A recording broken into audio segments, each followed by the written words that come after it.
लेकिन यहां पर बता दूं कि जैसे जैसे खबरें आती हैं लगातार हमारे चैनल उसको दिखाता है, उसमें जो भी अपडेट आता है या पुलिस का वर्जन सबसे ज्यादा महत्वपूर्ण होता है। सलमान निजामी, अगर पुलिस की ओर से दो टूक कह दिया गया कि यह मामला दरअसल सांप्रदायिकता से या जय श्री राम से जुड़ा हुआ नहीं है, तो उस बात को स्वीकार करने के लिए आप लोग क्यों नहीं तैयार होते? ये भी अपने आप में बड़ा सवाल है। इस पर जवाब आप दीजिएगा, आप इस पर जवाब दीजिएगा, लेकिन उसके पहले 1.5 मिनट सबको शुरू में बोलने का मौका देते हैं। अनुराग भरदौरिया जी, आपके पास आते हुए गौरव भाटिया की ओर से कहा गया है कि फेसबुक लाइव करके पूरे मामले को सांप्रदायिक रंग देने की कोशिश आप लोगों की ओर से की गई है। इस पर जवाब, और ट्विटर के खिलाफ ये जो एफआईआर हुई है उस पर क्या है समाजवादी पार्टी की प्रतिक्रिया? देखिए, जैसे जैसे अब उत्तर प्रदेश में चुनाव आएगा, भारतीय जनता पार्टी जाति धर्म की राजनीति पर जोर मारना शुरू कर देगी, क्योंकि उन्होंने उत्तर प्रदेश के अंदर कोई काम तो किया नहीं, इसलिए परेशान है और बौखलाए हुए। उनको किसी न किसी तरह का मुद्दा चाहिए। अब जहाँ पे ट्विटर पे एफआईआर करने की बात है, चूंकि ये सोशल मीडिया प्लेटफॉर्म को रोकना चाहते हैं, क्योंकि खासकर कई मीडिया प्लेटफॉर्म है जो खबर जनता तक पहुंचने नहीं देता। भारतीय जनता पार्टी का इतना खौफ, अपना तानाशाही अपनाते हैं। अब सोशल मीडिया के माध्यम से जो खबरें लोगों को आना चाहती हैं, उसको भी रोकने की कोशिश कर रहे हैं, क्योंकि ये अभिव्यक्ति की आजादी को रोकना चाहते हैं। ये और कुछ नहीं करना चाहते। उत्तर प्रदेश की पुलिस के बारे में सभी जानते हैं। उत्तर प्रदेश की पुलिस कितनी सक्षम है, ये बताने की जरूरत नहीं है। रात के अंधेरे में बिना माँ बाप के परमिशन के बच्ची के अंतिम संस्कार कर देते हैं। ये अब एक पत्रकार को पहले बोलते हैं हत्या हुई थी, बाद में बोलते हैं जब उसके ऊपर प्रेशर बनता है तब कहते नहीं, पहले बोलते एक्सीडेंट हुआ था, उसके बाद उसकी हत्या करते। तो इनकी तो बात को मानिए मत। दूसरी बात, ये दरअसल में उत्तर प्रदेश के अंदर में एक माहौल पैदा करना चाहते हैं। वो माहौल ऐसा जिससे कि लोगों के बीच में एक संप्रदायों के बीच में एक तानातनी हो, जिसे इनको और कुछ नहीं करना है। अगर इनको सही मायने में जांच करनी है, क्योंकि लॉ एंड ऑर्डर का मामला है, ये लॉ एंड ऑर्डर का मामला है। अगर इसके मतलब उत्तर प्रदेश की सरकार का खौफ ही नहीं है, कोई किसी को पीट के चला जाएगा, चाहे किसी भी जाति धर्म का व्यक्ति हो, कोई किसी को कैसे पीट सकता है भाई?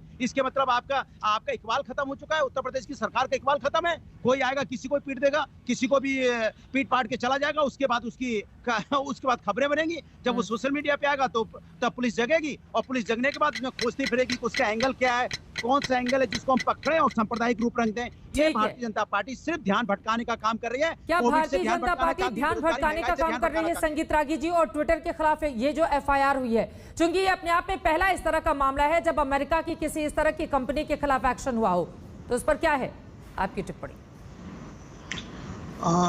देखिए, ट्विटर की जो गतिविधियां हैं उसके बारे में बहुत साफ है।